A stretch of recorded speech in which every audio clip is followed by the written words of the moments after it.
مسلمانوں پر حکومت کرنے کا حق، مسلمانوں کو اپنا قیدی بنانے کا حق، مسلمانوں کو اپنا ادھین بنانے کا حق نہیں دیا۔ یہ قرآن کی تعلیم ہے کہ مسلمان وہ ہے جو آزاد ہوتا ہے، مسلمان وہ ہوتا ہے جو کسی کا غلام نہیں ہوتا۔ حتیٰ ہمارے یہاں حج میں بھی ہے کہ وَلْيَطُّفِ الْبَيْتَ، گھر کا طواف وہ کرے کہ جو غلام نہ ہو، اس لیے کہ اسلام انسان کو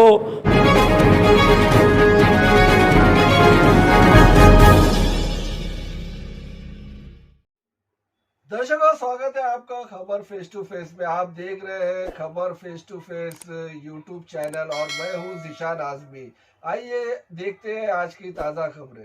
درشکوں آپ دیکھ رہے ہیں خبر فیس ٹو فیس، میں ہوں ذیشان اعظمی۔ آج جمعہ کا دن ہے، پورے دنیا میں یوم القدس ڈے منایا جاتا ہے۔ آخری جمعہ کو منایا جاتا ہے رمضان کے مہینے میں۔ اس سال ایک جمعہ پہلے کیا جا رہا ہے۔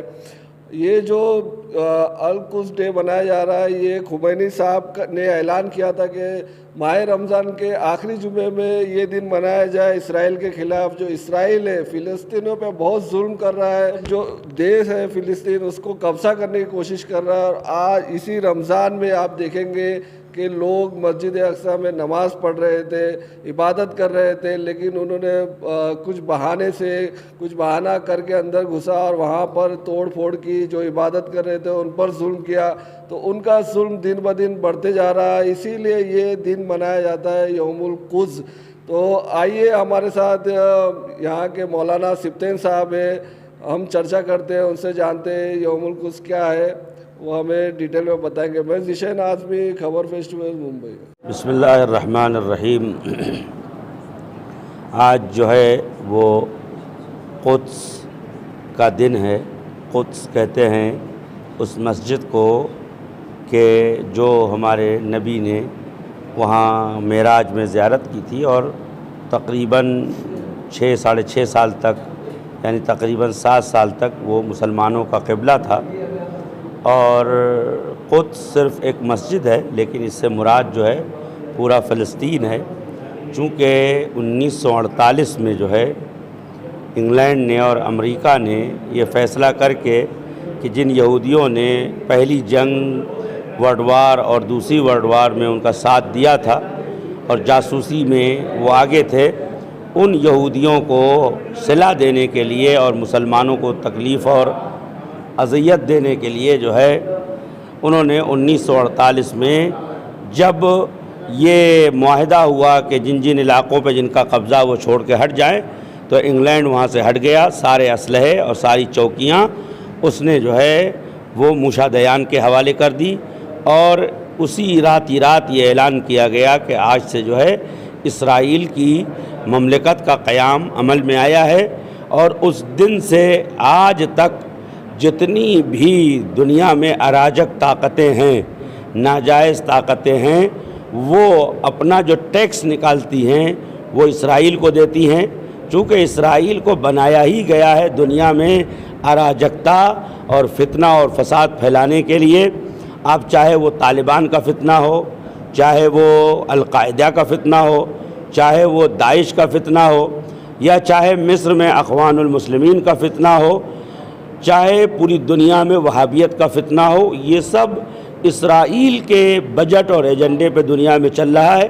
اور ان کا مقصد صرف اور صرف یہ ہے کہ پوری دنیا سے مسلمانوں کو جو ہے ذلیل اور خوار کرے، اور ان کی وہ تمام پوٹینشیل اور ان کے تمام طاقتیں اور جو اللہ نے انہیں ذخائر دیے ہیں انہیں لے لیں۔ اور شروعات انہوں نے جو کی وہ فلسطین سے کی۔ میں نے کہا کہ ان کے ایجنڈے میں ان کے پاس جو سرجیکل میپ ہے جس کو انہوں نے تیار کیا ہے کہ اسرائیل آخری 50 سالوں میں 100 سالوں میں کہاں تک ہوگا، تو انہوں نے فرات سے نیل تک کا ایریا جو ہے فلسطین اور اسرائیل کا ایریا بتایا ہے۔ یعنی ابھی بیت المقدس شروعات ہے، ان کو مکہ پہ قبضہ کرنا ہے، مدینے پہ قبضہ کرنا ہے، ان کو عراق پہ قبضہ کرنا ہے، شام پہ قبضہ کرنا ہے، اردن پہ قبضہ کرنا ہے، لبنان پہ قبضہ کرنا ہے، اور اس کے آس پاس جو خلیجی ممالک ہیں ان سب پہ قبضہ کرنا ہے۔ اکنامیکل اعتبار سے وہ قبضہ کر چکے ہیں۔ آپ دیکھیں کہ 53 ملک ہیں مسلمانوں کے اور کسی کے کان پہ جوں نہیں رینگتی، سب کے سب اسرائیل سے دوستی کرتے پھر رہے ہیں۔ ایک ملک ہے ایران کہ جو آواز اٹھا رہا ہے۔ تعجب کی بات تو یہ ہے کہ فلسطین میں ایک بھی شیعہ نہیں ہے، ایران ایک شیعہ کنٹری ہے، اس کے باوجود ایران جو ہے مسلمانوں کے لیے آواز اٹھا رہا ہے اور اس بات کا اعلان یہ کر رہا ہے کہ ہم پیروکار ہیں علی علیہ السلام کے، ہم شیعہ ہیں، ماننے والے ہیں امیر المومنین کے۔ ہماری نظر میں فرقہ مہم نہیں ہے، ہماری نظر میں مظلومیت کی مدد مہم ہے، چاہے وہ فلسطین کے مظلوم ہو یا وہ بوسنیا کے مظلوم ہو یا وہ چیچنیا کے مظلوم ہو یا کہ افریقہ کی دنیا میں بھوک اور پیاس سے مرتے ہوئے صومالیہ اور سوڈان کے لوگ ہوں۔ ہم اگر اہل بیت کے مذہب پہ چلنے والے ہیں تو ہم ظلم اور مظلومیت کو دیکھ کر خاموش نہیں رہ سکتے ہیں، اور مسجد اقصی اور مسلمانوں کا قبلہ اور فلسطین کی نجات کے لیے خمینی صاحب نے یہ اعلان کیا کہ ہر ماہ مبارک رمضان کا آخری جمعہ جو ہوگا وہ پوری دنیا میں مظلوم فلسطینیوں کی آواز کو پہنچانے کے لیے۔ ظاہر سی بات ہے کہ اور ہمارے پاس کوئی اسٹیج نہیں تھا اور کوئی حکومت بھی نہیں تھی، لیکن جمعہ سے بڑا کوئی پلیٹ فارم نہیں ہے، اور ہر جمعے میں اس بات کے اوپر پروٹیسٹ کیا جاتا ہے، احتجاج کیا جاتا ہے کہ فلسطین میں جو ظلم ہوا ہے وہی ظلم ہے جو انگلینڈ نے انڈیا پہ کیا تھا، فلسطین میں جو ظلم ہو رہا ہے وہی ظلم ہے کہ جو دیگر ممالک میں دوسرے ملکوں نے قبضہ کر رکھا تھا، ان کو آزادی نہیں ہے۔ آج 50 سال سے فلسطینی اردن میں کیمپنگ میں رہ رہے ہیں، سیریا میں کیمپ میں رہ رہے ہیں، لبنان میں کیمپ میں رہ رہے ہیں، اور جو رپورٹیں آپ پڑھیں تو ان کی حالات کتنی، پانی نہیں ہے، دوا نہیں ہے، ان کے پاس کوئی میڈیکل فیسلٹی نہیں ہے، ہر طریقے سے پریشانی ہے، کہیں سفر کرنا ہے، کہیں آنا جانا ہے تو ان کے پاس شناختی کارڈ نہیں ہے۔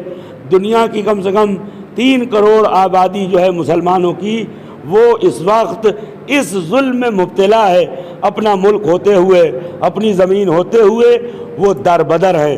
دنیا میں تمام مظلوم قوموں سے یہ اپیل ہے کہ قدس کو مسلمانوں کا دن نہ جانے بلکہ مظلوموں کا دن جانے، یہی میری اپیل ہے۔ اسی رمضان میں وہاں صاحب قبلہ اول پر حملہ ہوا، فلسطینی میں کیا، نماز پڑھ رہے تھے، اندر گھس کے مارا گیا، اور دیش میں 57 دیش ہے مسلم، پھر بھی کوئی آواز نہیں اٹھا رہا ہے۔ کب تک ظلم سہا جائے گا؟ اتنے سالوں سے یوم کچھ منایا جا رہا ہے، اثر کیوں نہیں دکھ رہا؟ اثر اس لیے نہیں دکھ رہا ہے کہ فارسی میں ایک ضرب المثل ہے کہ اگر در خانہ قصص یہ حرف بسس، اگر گھر میں کوئی زندہ موجود ہو تو ایک دق الباب کافی ہے گھر والوں کو جگانے کے لیے۔ ساری امت مسلمہ سوئی ہوئی ہے، فرقہ واریت میں بٹی ہے کہ یہ دیوبندی ہے تو وہ وہابی ہے، اس مسجد میں نہ جاؤ، اس مسلک کے پیچھے نماز مت پڑھو۔ ہم گرفتار ہیں چھوٹے چھوٹے مسئلوں کے اندر، جبکہ ہماری بنیاد متزلزل ہے، چونکہ ہمارے درمیان بیداری نہیں ہے اور ہم قرآن پڑھتے ہیں لیکن قرآن سمجھتے نہیں ہیں، لہذا ہماری ساری مصیبتیں آئی ہیں۔ جس دن ملت اسلامیہ قرآن پڑھنے لگے اور قرآن کو سمجھنے لگے تو اسے کوئی ذلیل اور خوار نہیں کر سکتا، اس کے اوپر کوئی حکومت نہیں کر سکتا، اس لیے کہ اللہ تعالیٰ فرماتا ہے کہ لن یجعل للکافرین علی المسلمین سبیلا، اللہ نے اللہ کے دشمنوں کو مسلمانوں پر حکومت کرنے کا حق، مسلمانوں کو اپنا قیدی بنانے کا حق، مسلمانوں کو اپنا ادھین بنانے کا حق نہیں دیا۔ یہ قرآن کی تعلیم ہے کہ مسلمان وہ ہے جو آزاد ہوتا ہے، مسلمان وہ ہوتا ہے جو کسی کا غلام نہیں ہوتا۔ حتیٰ ہمارے یہاں حج میں بھی ہے کہ وَلْيَطُّفِ الْبَيْتِ، گھر کا طواف وہ کرے کہ جو غلام نہ ہو، اس لیے کہ اسلام انسان کو دنیا اور آخری آخرت یعنی مایا جال سے نکالنے کے لیے آیا ہے۔ جب تک ہم قرآن کو سمجھیں گے نہیں تب تک ہم اسی طریقے سے پریشان رہیں گے۔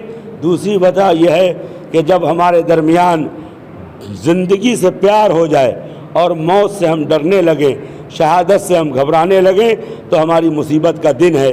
یہی اعلان امام حسین نے فرمایا تھا کہ حیات من الذلہ، مرد عزت کی زندگی تو جی سکتا ہے لیکن ذلت کی زندگی ایک لمحہ بھی برداشت نہیں کر سکتا۔ اگر مسلمان اس بات پر عمل کر لیں 1 گھنٹے کے اندر فلسطین خالی ہو جائے گا۔ لیکن سوال یہ ہے کہ اسلام تو ہے، کوئی مسلمان نہیں ہے۔ شیخ محمد عبدو کہیں گھومنے گئے تو ان سے پوچھا کہ آپ نے وہاں کیا دیکھا؟ تو انہوں نے کہا وہاں کا چھوڑو، میں اپنے شہر مصر کی بات کر رہا ہوں کہ ہونا کا مسلم بلا اسلام، ہمارے ہاں مسلمان تو ہیں، اسلام نہیں ہے۔ اگر اسلام ہوتا تو صرف اور صرف ہم عبادت پہ اکتفا نہ کرتے بلکہ مظلوموں کی مدد کرتے۔ اور یہ قدس کا دن ہمیں اس بات کی طرف دعوت دیتا ہے کہ وہ قومیں جو آج مظلوموں کی فکر میں آواز اٹھاتی ہیں، کل ان کے ہاتھوں میں تاریخ کا سب سے بڑا جھنڈا اور فلک دیا جائے گا، جس فلک کا نام عدالت کا جھنڈا ہے، یعنی امام زمان اجل اللہ تعالی فرجہ الشریف۔ اللہم محمد